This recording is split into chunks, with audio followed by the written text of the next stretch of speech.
अवघ्या महाराष्ट्राचं दैवत, सह्याद्रीच्या कड्या खांद्यावर खेळलेला शिवबा, बघता बघता शिवराय आणि नंतर छत्रपती शिवाजी महाराज.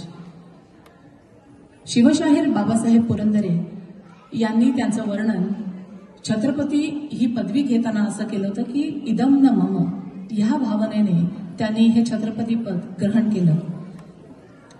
हिंदवी स्वराज्य स्थापनेसाठी जे जे कोणी योग्य व्यक्ती, ज्या कोणी योग्य व्यक्ती आहेत त्या सर्वांना बरोबर घेऊन कोणताही भेदभाव न बाळगता दूरदृष्टी ठेवून राज्यकर्ता झालेला हा द्रष्टा, राजयोगी, जाणता राजा. शार्लट मराठी शाळा सादर करत आहे जाणता राजा.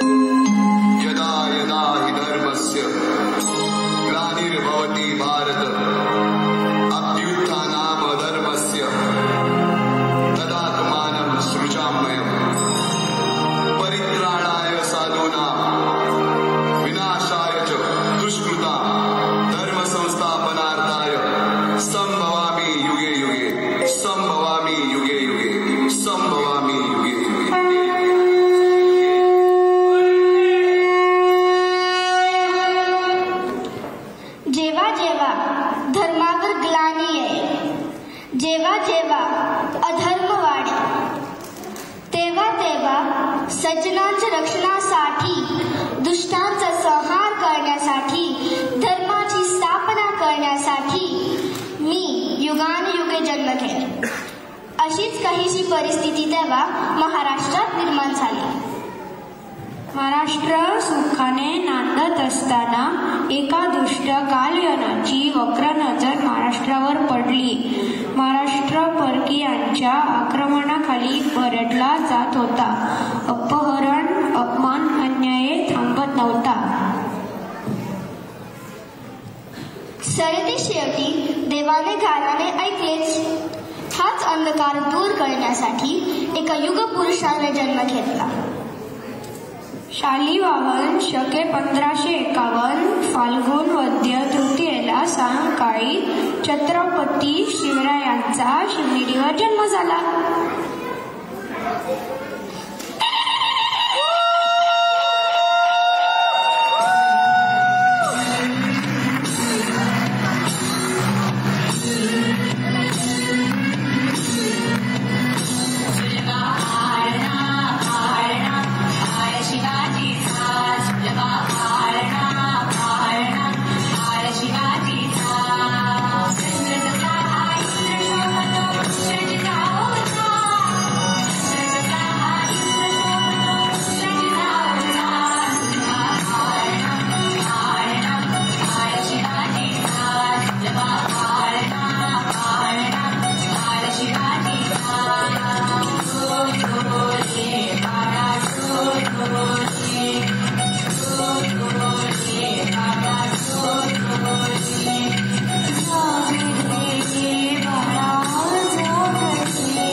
मालुसरे, येसाची कंक, सूर्याची काकडे आणि बाजी जेते या अशा अनेक सवंगड्यांसोबत शिवरायांनी शपथ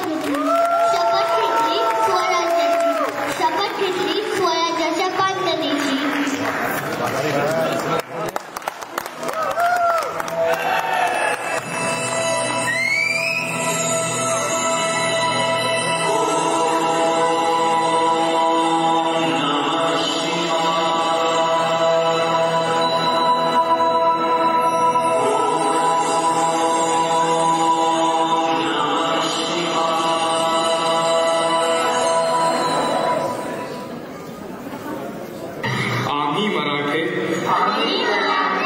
यवनांची पीडा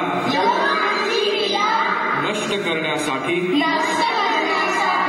हिंदवी स्वराज्य स्थापन करीत आहोत. राष्ट्रभावनेने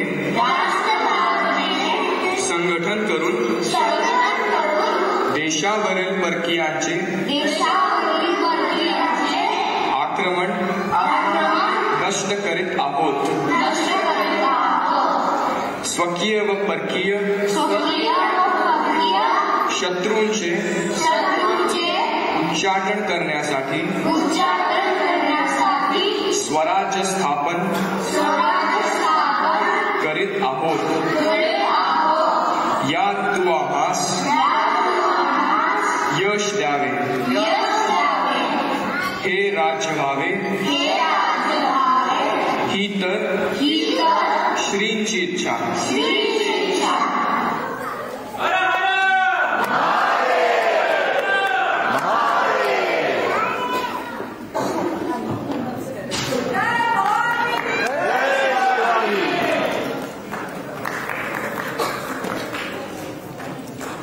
रायरेश्वरासमोर शपथ घेतली आणि स्वराज्याची घोडदौड सुरू झाली. तोरणा किल्ला घेऊन स्वराज्याचे तोरण बांधले.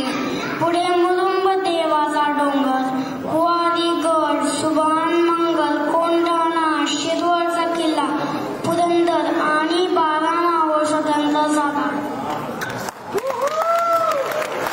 पुढे राजाने पराक्रमाने चावडी सुद्धा घेतली. पण त्यानंतर स्वराज्यावर आले भले मोठे संकट. ते संकट म्हणजे अफजल खान.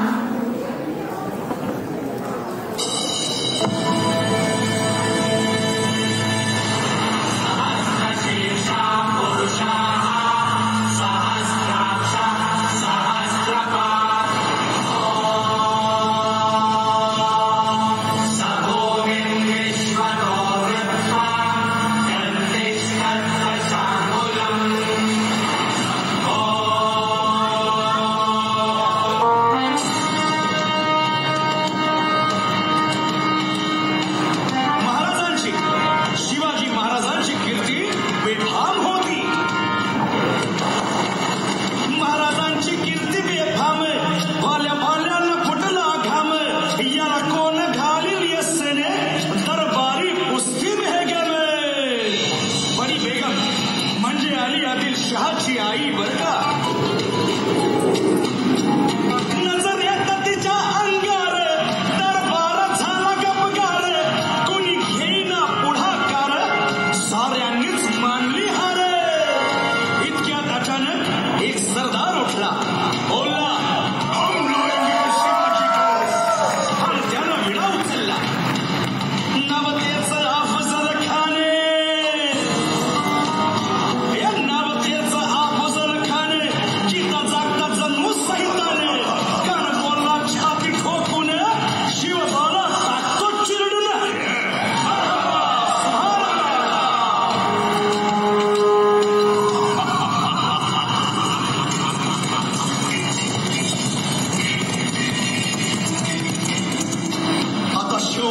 खरं नाही. इकडं निजाम, तिकडं मोगल, पलीकडं इंग्रज.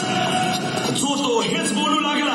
महाराज, आपला जीव मोलाचा आहे. खानाचं सैन्य अफाट आहे. त्याच्यासमोर आपला टीका वागणं अवघड आहे. काही दिवसांसाठी आपण कुठेतरी अज्ञातस्थळी निघून जाऊ. काय म्हणालात रायबा? मासाहेब, आम्हाला आमच्या जीवाची पर्वा नाही. राजांचा जीव वाचणं गरजेचं आहे. रायबा, शिवबा केवळ आमचा पुत्र नाही तर अवघ्या मराठी जनांचा स्वाभिमान आहे. या मातेने आपला पुत्र गमावला तरी 72, परंतु भ्याडपणे पळून जाऊन या मराठी मुलखाचा स्वाभिमान गमावता कामा नये. अशा वाघिणी